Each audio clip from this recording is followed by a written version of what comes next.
Negara Kesatuan Republik Indonesia membuka kesempatan emas kepada seluruh generasi penerus bangsa melalui Pemilu 2024. Kenapa tidak? Semua tunas bangsa, mulai dari yang paling melarat hingga tajir melintir, bisa mencalonkan diri sebagai anggota parlemen, mulai tingkat daerah hingga pusat. Hebohnya lagi, saking terbukanya kesempatan itu, undang-undang memperbolehkan mantan narapidana maju sebagai caleg. Apakah termasuk mantan narapidana kasus korupsi?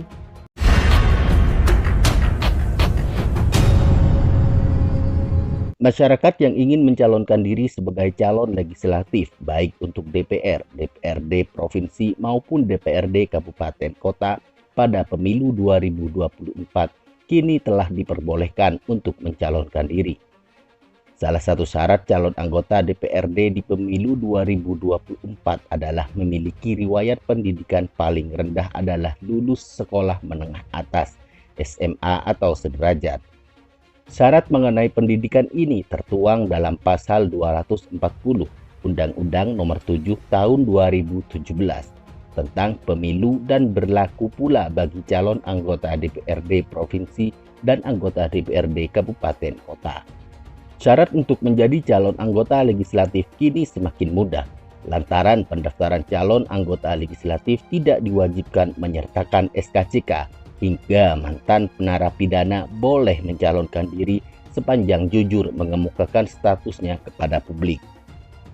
Syarat lainnya bagi calon DPR, DPRD, serta DPD yaitu telah berusia minimal 21 tahun atau lebih, berdomisili di Indonesia, dapat berbicara, membaca, dan menulis dalam bahasa Indonesia, dan berstatus kader partai politik.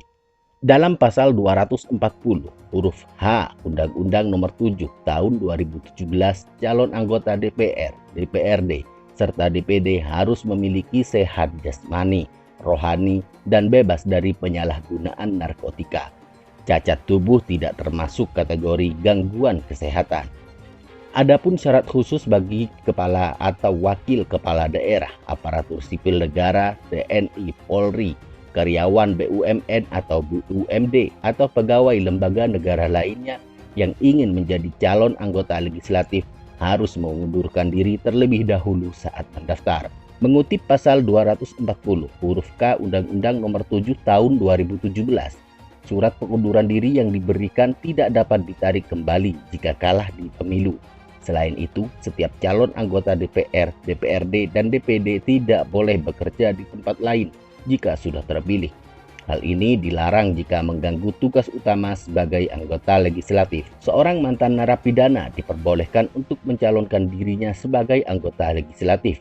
Hal ini sesuai dengan penjelasan dalam pasal 240 ayat 1 Undang-Undang Nomor 7 Tahun 2017 tentang pemilihan umum.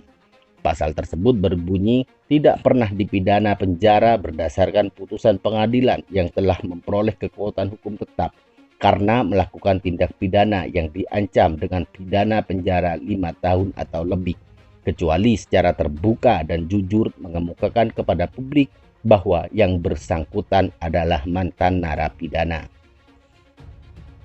Dalam bunyi pasal tersebut ditegaskan bahwa calon legislatif harus mengumumkan kepada masyarakat, kepada publik terlebih dahulu bahwa dirinya telah selesai menjalani hukuman. Syarat untuk menjadi calon anggota legislatif ini semakin mudah, lantaran pendaftaran calon anggota legislatif tidak diwajibkan menyertakan surat keterangan catatan kepolisian (SKCK) sebagai salah satu syarat dokumen. Lantas, dokumen apa saja yang harus dipenuhi untuk menjadi calon legislatif tahun 2024?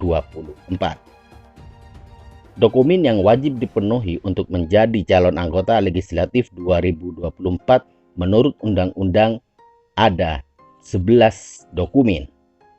Apa saja? Berikut ulasannya. Yang pertama adalah kartu tanda penduduk. Hal ini sebagai tujuan untuk membuktikan bahwasannya sang calon merupakan warga negara Indonesia.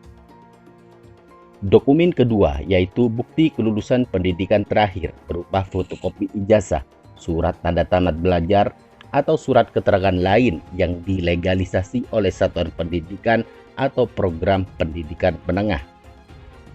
Dokumen ketiga, surat pernyataan bermaterai bagi calon anggota DPR, DPRD Provinsi, dan DPRD Kabupaten Kota yang tidak pernah dipidana dengan ancaman pidana penjara 5 tahun atau lebih, atau surat keterangan dari lembaga pemasyarakatan bagi calon yang pernah dijatuhi pidana.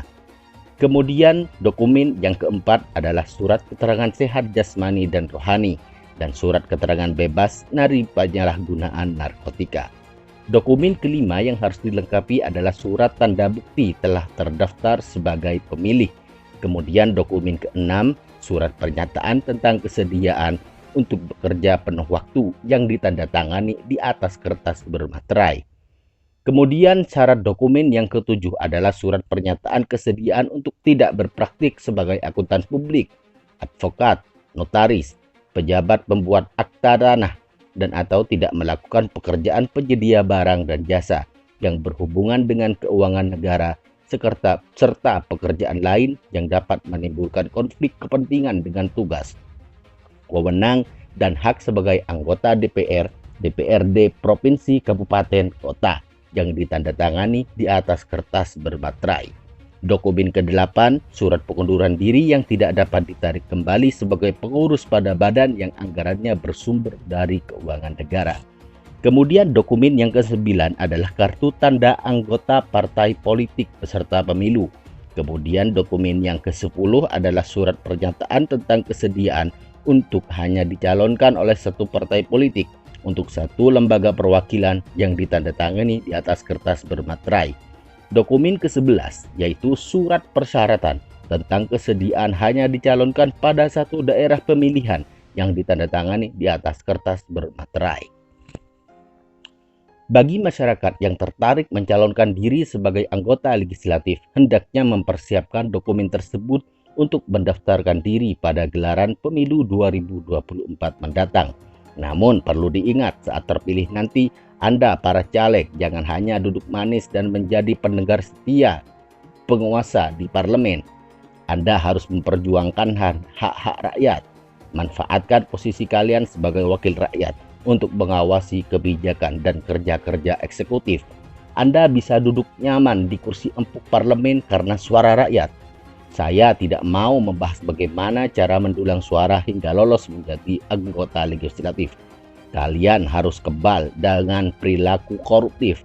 Jangan salahkan posisi Anda hanya sekadar untuk mencari keuntungan sepihak.